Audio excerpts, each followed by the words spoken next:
You're listening to the Women in Medicine Badass Radio Show with Dr. Sharon Grossman, episode number 43. Welcome to the Women in Medicine Badass Radio Show, where we deal with the real issues to get you from overwhelmed to optimal. And now, your host, Dr. Sharon Grossman. Hello and welcome back, ladies. Always great to be speaking to you. And you know something? Even though I'm a trained psychologist and not a physician, I love working with women in medicine because I just get your psychology. I can see what leads you to success and what leads to your failures. And being able to cut through the clutter and help you thrive is such a joy because I know it not only enables you to have a more fulfilling life, but it allows you to be able to continue to do the work you love without burning out. Today, I'd like to focus on being that high achiever. One of the reasons I love working with high achievers is because they are action-oriented. They know how to put in the hard work and get things done. I admire that. And I work that way as well, but still, I think you have to be strategic about it. If you're a super high achiever, it's probably no accident. You weren't born this way. It didn't happen overnight. Instead, it's a pattern that developed from circumstance. Here's what I mean. I was recently coaching a client of mine, and she shared how she's always been a top achiever. It all started in childhood when she would focus hard on bringing home report cards with all A's. As an adult, she wanted to become a vet. She already knew how to excel in her studies and was therefore able to get into a program that was otherwise hard to get into. But once she got there, she noticed that everyone there was as competitive and smart as she was.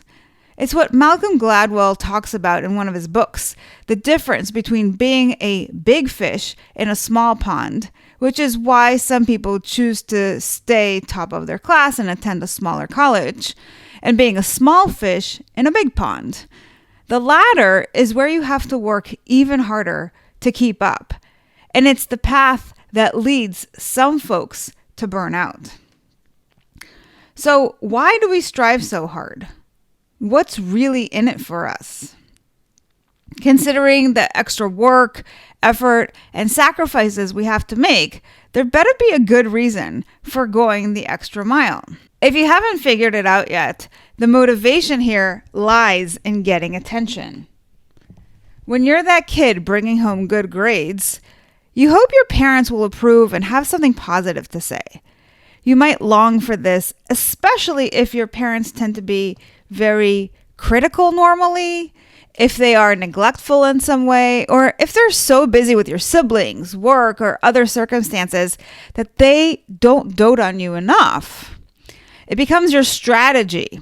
And as my client pointed out, it's addictive. But what happens when you become that small fish in a big pond? You just don't get the attention there anymore. And if attention is truly addictive, you'll find another way. You'll be the top of your class, the one who gets the hardest to get into job after school, the person with the most lucrative job offer, or that entrepreneur who made it bigger than anyone who just took the safe and predictable route of a job. And work isn't the only place we seek to get attention. We do it in our personal lives as well. If you've ever been pregnant, you know what it's like to get attention. Everyone's looking at your belly, asking you questions about the baby, like whether it's a boy or a girl, what you're going to call the baby, or when you're due. They get up and give you the seat on the bus or the train. They make exceptions for you. I remember being pregnant and really needing to use the toilet. I was somewhere and the only place I could find was a mini mart. They didn't have toilets for the public, but I thought I'd ask anyway. They took one look at my belly and led me straight away to their bathroom, which was reserved for employees only. My client has several children, and she loved the attention she got during pregnancy. But all good things come to an end. And she described that once you have the baby, they don't care about you. It's all about the baby.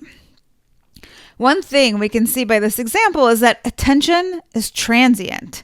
We can't hold someone's attention for long. The question is, if you're addicted to attention, what are you doing to get more of it back? Because if your answer is to keep pushing, you might be risking burnout. But let's rewind the tape and let me ask you an even more fundamental question. Why do you think you became addicted to attention in the first place? Sure, it's nice to get your parents' attention, but that's true for every child. Not every child, however, becomes a superachiever. If you're that superachiever, there's something more there. I asked my client about her story, and it turned out that getting attention made her feel important. There's this phenomenon that is really a trap, and I want you to consider whether you're falling into it as a super high achiever.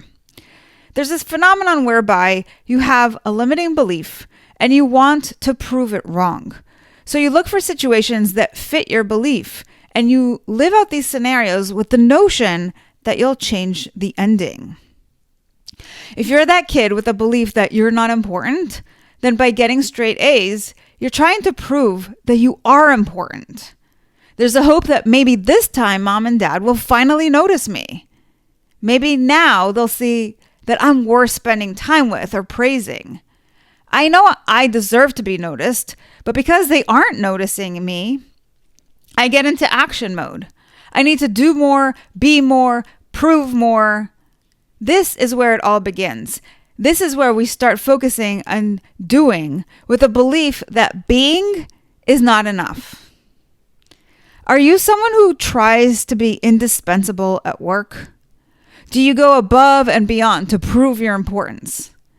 If so, perhaps now you can connect the dots and understand what's behind this. And if this is something you recognize you do, but isn't serving you, either because it's leading you to burnout or because you see the potential for burnout and want to live with more balance and ultimately feel more worthy, more enough, then this is your wake-up call. I invite you to schedule a call with me to talk about what you want your life to look like instead. Perhaps you never really stop to imagine what else is possible for you, but I assure you there are other ways you can achieve your goals that will be more fulfilling than endlessly pushing yourself and never arriving. Go to www.bookachatwithsharon.com and schedule your free 30-minute breakthrough session. You'll have an opportunity to fill out a short form about where you're at and what you're hoping to get from the session. Feel free to drop me a note in there letting me know you heard this episode and wanted to take the next step. In the meantime, have a restful week. Remember to give attention to yourself because ultimately, that's the only currency that really matters. And when you're with yourself, you have nothing to prove. Thanks for listening to the Women in Medicine Badass Radio Show. If you loved what you heard, join my Tribe to Thrive. It's a free community where you'll receive daily tips and weekly trainings to optimize your life. Go to drsharongrossman.com to sign up. I'll see you on the inside.